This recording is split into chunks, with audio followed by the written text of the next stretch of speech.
नमस्कार साथियों, स्वागत है माँ गीतांजलि यूट्यूब चैनल पर। आज हम आपके बीच क्लास 10th के अति महत्वपूर्ण चैप्टर लेसन 4 लेकर उपस्थित हुए हैं। जैसा कि आप जानते हैं, क्लास 10th में जो सबसे अधिक कहीं से क्वेश्चन आता है वो लेसन 4 से आता है। साथियों, अगर आप मेरे साथ लगातार जुड़े रहते हैं तो हम आपको लेसन 4 के सहित सहित तमाम हिस्ट्री के उन क्वेश्चनों के बारे में बता देंगे जो क्लास 10th में पूछे जाते हैं। मेरे साथियों, अगर आप हमारे चैनल पर नए हैं तो चैनल को सब्सक्राइब कीजिएगा और सब्सक्राइब करना नहीं भूलिएगा, ताकि आपके पास तमाम वीडियो हमारे एक एक करके पहुंचते हैं। मेरे साथियों, आज आपके बीच हम भारत में राष्ट्रवादी क्वेश्चन लेकर आए हैं जो काफी आसान भाषा में और काफी अच्छे तरह से हम आपके साथ डिस्कस करने वाले हैं।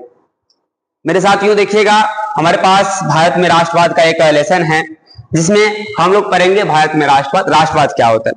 साथियों, अगर आपके मन में राष्ट्र के प्रति जरा से भी प्रेम है, आप राष्ट्रवादी हैं।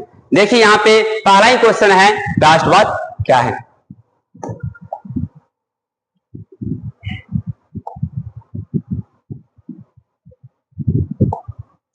मेरे साथियों, पहला ही क्वेश्चन है, राष्ट्रवाद क्या है।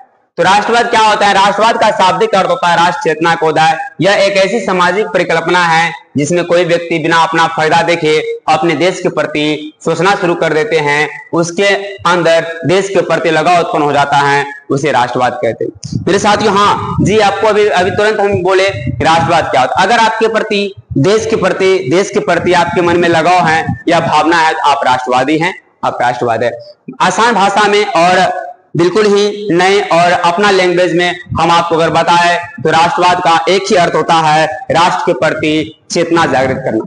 अगर आपने राष्ट्र के प्रति कुछ भी भावनाएं आती हैं, आप राष्ट्रवादी हैं। लिखा जो अपने देश के प्रति सोचना और लगाव की भावना का विकास करते हैं उसे राष्ट्रवाद कहते हैं, और जिस व्यक्ति में यह भावना आती है उसे राष्ट्रवादी कहते हैं। तो मेरे साथियों, यह क्वेश्चन कई बार बिहार बोर्ड क्वेश्चन आ चुका है और लगातार आते ही रहता है, राष्ट्रवाद क्या है।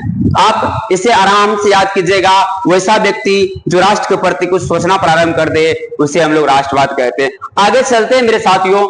आखिर ये राष्ट्रवाद हुआ मतलब हमारा देश अंग्रेजों का गुलाम था। हम लोग अंग्रेज के चंगुल में फंसे हुए थे। लगातार कहा जाता है 250-300 वर्षों तक अंग्रेज हमारे देश पर शासन किया। मतलब ये राष्ट्रवाद की भावना पनपी कैसे, जगी कैसे? यहाँ पे लिखा हुआ है राष्ट्रवाद, भारत में राष्ट्रवाद के उदय के कारण कई सारे कारण हैं।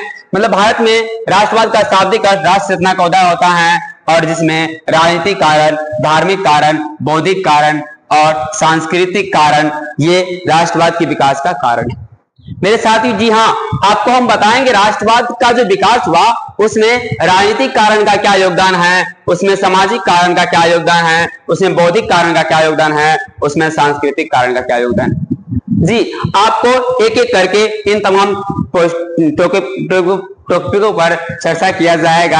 हम आपके इन तमाम उलझनों को एक एक करके सुलझाएंगे। जी मेरे साथियों, देखिएगा, आपको हम बोले पहला ही कारण है राजनीतिक कारण। जी, राजनीतिक कारण है पहला है वर्नाकुलर एक्ट। क्या होता है वर्नाकुलर एक्ट? आपको राजनीतिक कारण में 4 ईस्वी याद रखना है मेरे साथ। एक 1878, एक 1879, एक 1883, एक 1905। ये 4 अगर आपको याद है तो समझिए आपको राजनीतिक कारण का एक एक टॉपिक याद है मेरे साथियों। वर्नाकुलर एक्ट क्या होता है? जो 1878 में लागू हुआ था। 1878 ईस्वी में vernacular press act Lord Lytton ने पारित किया था। इसके तहत भारतीय भाषा में छपने वाले पत्रिका पर रोक लगा दिया गया था, जबकि अंग्रेजी भाषा में छपने वाले पत्रिका पर रोक नहीं लगाया गया था। इस बात को लेकर भारतीय लोगों ने विरोध किया। मेरे साथियों, अंग्रेज ने 1878 ईस्वी में एक एक्ट लगाया जिसका नाम था वर्नाकुलर एक्ट।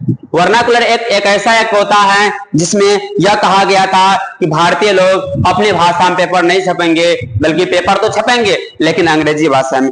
ये हाँ, अगर भारतीय भाषा में पेपर नहीं छपेंगे तो भारतीय लोग उस पेपर को नहीं पढ़ पाएंगे और भारतीय लोग राष्ट्र के प्रति सोचना नहीं शुरू करेंगे, मतलब अंग्रेजों के प्रति उसे भावना नहीं जगेगी अंग्रेज से लड़ने के लिए। आगे आपके पास अगला कारण होगा मेरे साथियों, वर्नाकुलर एक्ट के बाद आर्म्स एक्ट। जी 1879 ईस्वी में अंग्रेज के लॉर्ड लिटन के द्वारा एक अधिनियम पारित किया गया था, जिसके तहत कहा गया था भारतीय लोग अस्त्र और शस्त्र मतलब हथियार नहीं रख सकते हैं। अगर हथियार रखना है उसे क्या बनाना पड़ेगा, लाइसेंस बनाना पड़ेगा। जबकि अंग्रेज के लिए ऐसा कोई नियम नहीं था, जबकि अंग्रेजों के लिए ऐसा कुछ भी नियम नहीं था। इस बात को लेकर जमकर विरोध हुआ और राष्ट्रवाद की भावना का विकास हुआ। जी हम आपको बोले थे मेरे साथियों, राष्ट्र के प्रति सोचना ही राष्ट्रवाद है।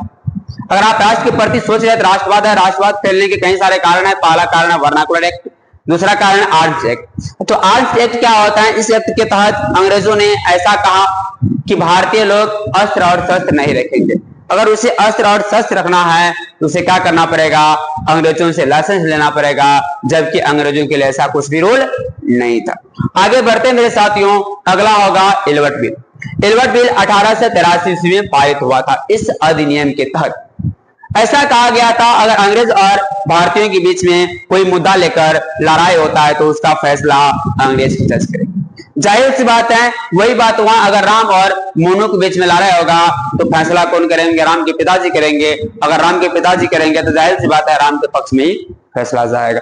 ठीक उसी प्रकार से भारत और अंग्रेज के बीच में जब भी लड़ाई होगा उनका फैसला, उनका मुकदमा का जो विवाद सुलझाएगा वो अंग्रेज की जज करेंगे। और जाहिर सी बात है यह फैसला किसकी ओर जाता, अंग्रेज की ओर जाता। मेरे साथियों एल्बर्ट बिल 1883 में पारित हुआ। और अगला जो राष्ट्रवादी कारण है वह है बंगाल विभाजन। बंगाल विभाजन सन 1905 ईस्वी में लागू हुआ। अंग्रेजों ने बंगाल पर शासन करने के लिए बंगाल को दो भागों में बांट दिया। एक पूर्वी बंगाल जिसमें बांग्लादेश आया, एक पश्चिम बंगाल जिसमें बिहार, उड़ीसा, पश्चिम बंगाल और झारखंड आया। मेरे साथियों हम आपको बता दें ये राष्ट्रवाद के राजनीतिक कारण रहे हैं। आगे हम आपके साथ सामाजिक कारण, आर्थिक कारण, धार्मिक कारण की भी चर्चा एक एक करके करेंगे।